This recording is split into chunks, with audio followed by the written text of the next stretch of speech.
الذين ينقضون عهد الله من بعد ميثاقه ويقطعون ما أمر الله به أن يوصل ويفسدون في الأرض أولئك هم الخاسرون.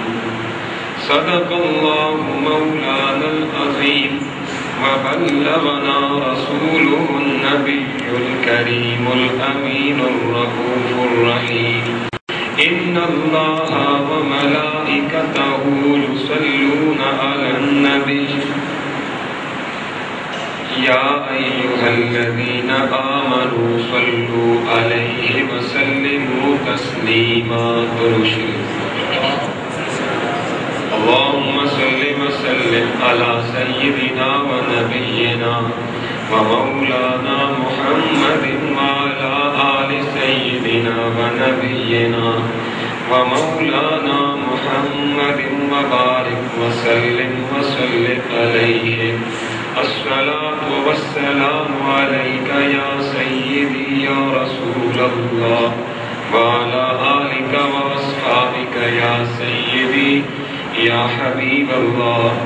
الصلاة والسلام عليك يا شفيع المذنبين وعلى آلك وأصحابك يا سيدي يا رحمة للعالمين.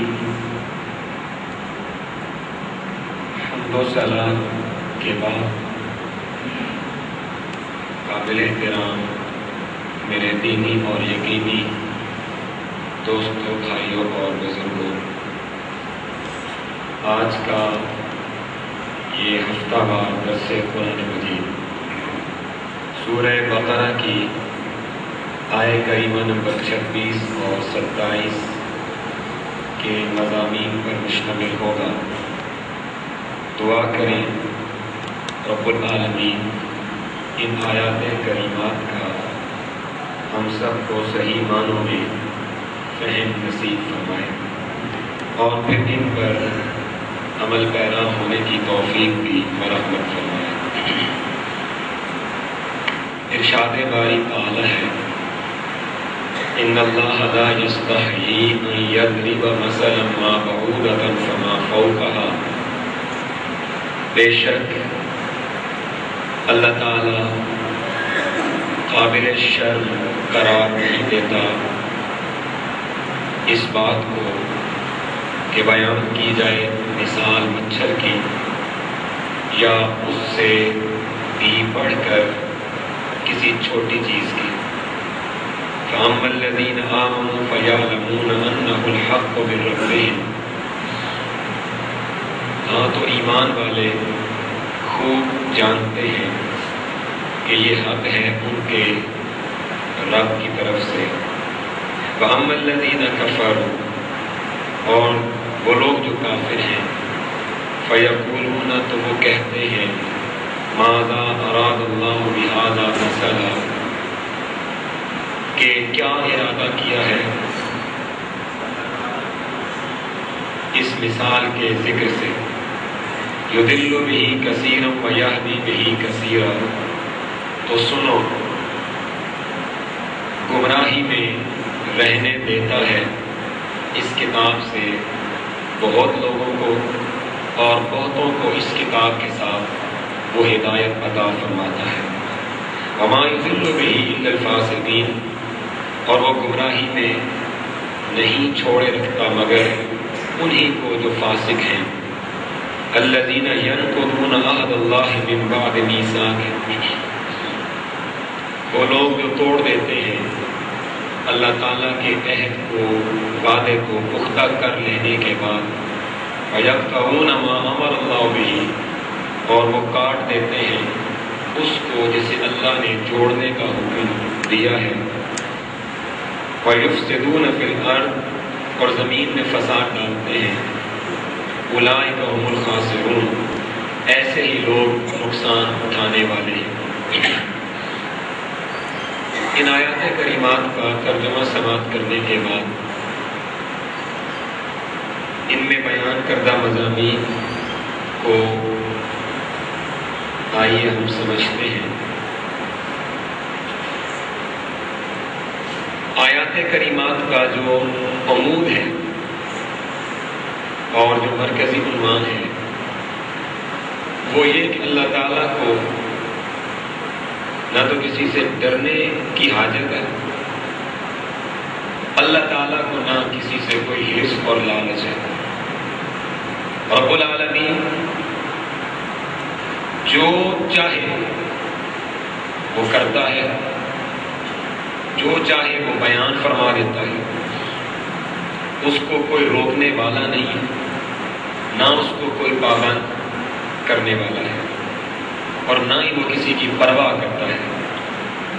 خواہ کوئی غصہ کرے، خواہ کوئی اس کی عبادت میں اپنی راتیں گزار دے، وہ نہ کسی کی عبادتوں کا محتاج ہے اور نہ وہ کسی کے ناراض ہونے سے ڈرتا ہے، وہ کسی سے کسی کی پرواہ نہیں کرتا۔ بنیادی طور پر قرآن مجید میں ان آیات سے پہلے جو منافقین تھے ان کی دو مثالیں اللہ رب العالمین نے بیان فرمائی، اور ان کے بارے میں تفصیل سے بیان کر چکا ہوں۔ اسی طرح مشرکین جن بتوں کی پرستش کیا کرتے تھے ان بتوں کے بارے میں رب العالمین نے مثال بیان فرمائی مکھی کی،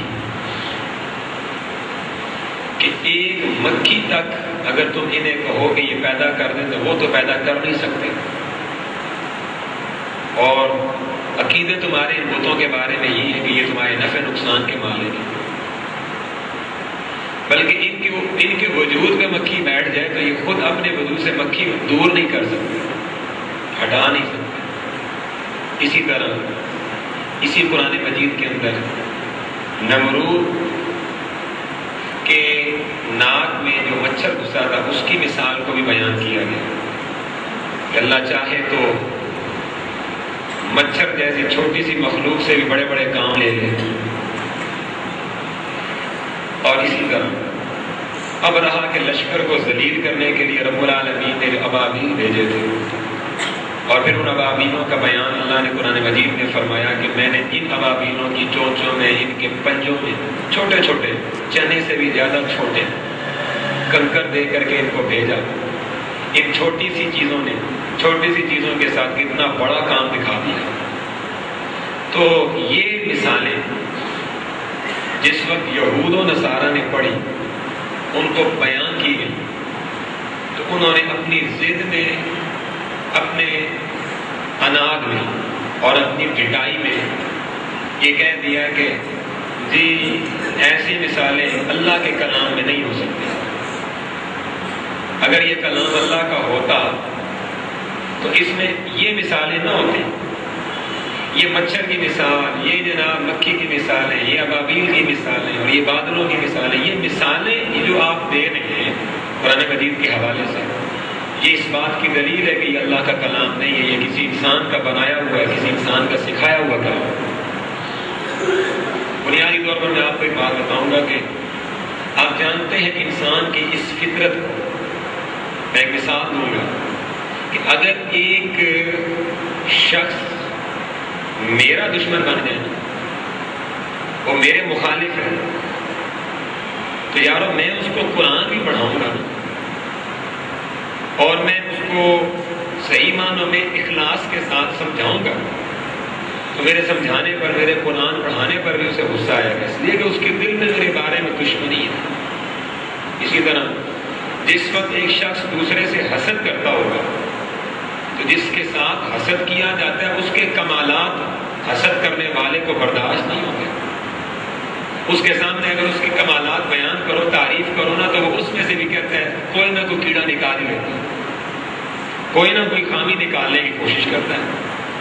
اسے ہم کہتے ہیں حجت بازی کرنا، حجت نکالنا۔ اور یہ مرض یہودیوں میں تھا، آج بھی ہے، اس وقت بھی تھا۔ عیسائیوں میں یہ مرض اس وقت بھی تھا، آج بھی ہے۔ اور پھر نہ صرف یہ کہ ان کے اپنے دلوں میں یہ مرض چھپا ہوا تھا، بلکہ وہ اس مرض کا اظہار مشرکوں کے سامنے بھی کیا کرتے تھے اور پروپیگیٹ کرتے اس کو، اس بات کو پھیلاتے تھے کہ دیکھو مسلمان کہتے ہیں یہ قرآن اللہ کا کلام ہے، اگر یہ اللہ کا کلام ہوتا تو اس میں یہ باتیں کیوں ہوتی؟ حالانکہ ان کو یہ ساری باتیں پتہ تھیں، وہ اس بات کو سمجھتے تھے کہ بات سمجھانے کے لیے بعض اوقات مثالیں دی جاتی ہیں، گفتگو کا حصہ ہیں مثالیں، مثالوں کے ذریعے مشکل باتوں کو آسان کیا جاتا ہے، یہ تعلیم کا حصہ ہے۔ بلکہ میں آپ کو ایک بات بتاؤں گا کہ جو سائیکالوجی آف ایجوکیشن ہم پڑھتے ہیں، جو ہم علم و تعلیم پڑھتے ہیں کہ بچوں کو پڑھایا کیسے جائے، اس میں باقاعدہ فلاسفی آف ایجوکیشن میں جو بہت سارے میتھڈس اور طریقے تعلیم کے ہم سیکھتے ہیں، ان میں پڑھانے کا ایک طریقہ یہ ہوتا ہے کہ آپ دیکھیں کہ آپ کے طلبہ جو چیز آپ پڑھانے لگے ہیں ان چیزوں کے بارے میں پہلے سے کیا جانتے ہیں، تو آپ وہ معلوم کر کے جو چیزیں ان کو معلوم ہے پہلے سے، ان معلوم چیزوں کے ذریعے جو ان کو نہیں معلوم آپ انہیں وہ پڑھا سکتے ہیں مثالیں دے کر۔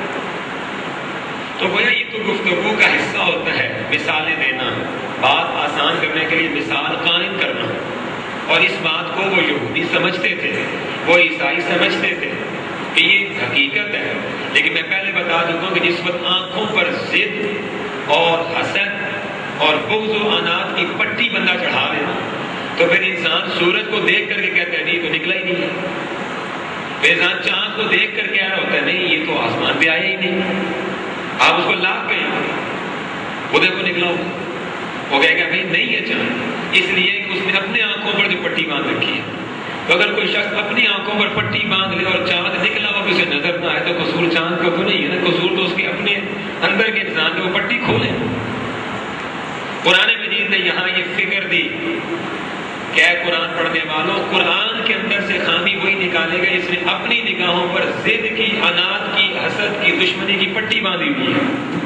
بالکل ایسے ہی جیسے آج کے یہودی بھی وہ قرآن مجید کی بہت ساری باتوں پر اعتراض کرتے ہیں۔ مثلا حالیہ جو واقعہ ہوا، اندوہناک واقعہ ہوا جس میں اس ملعون پادری نے قرآن مجید کی گستاخی کی اور شہید کیا قرآن مجید کو، اور اس نے ہفتہ پورا اس قرآن پاک کے نسخے کو تیل میں ڈبو کے رکھا اور پھر اس کے بعد چرچ کے صحن میں لا کر کے اس نے اس کو جلا دیا، استغفر اللہ، اور پھر تصویریں بنوائی گئی اس شہید کیے گئے نسخے کے ساتھ۔